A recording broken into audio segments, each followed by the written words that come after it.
po, Ma'am and Sir. Today, let's explore PSDBM. Sinearch ko na po yung site sa web browser para mas madali.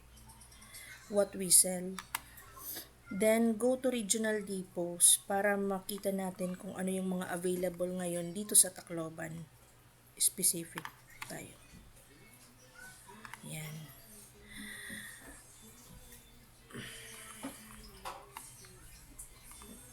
Now, ito yung mga available items ngayon sa Tacloban branch. Pwede nyo po ma-download yung list of supplies available sa Tacloban.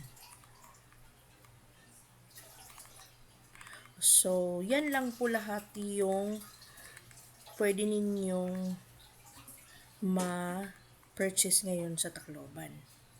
Na ngayon, yung wala po dyan, dito na kayo mag-click sa other link.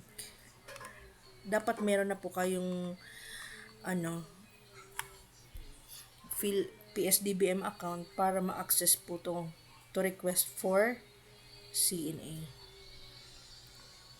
Ngayon, kung hindi pa po kayo nakakapag-register, please ask po for assistance doon na mismo sa PSDBM. Meron silang contact info, nakalagay naman po dyan sa login instruction para at least ma-assist po nila kayo kasi kami sa accounting hindi rin po namin alam talaga direct kung paano yung whole process. At least sila, ma-assist nila kayo, mag-guide nila kayo step by step.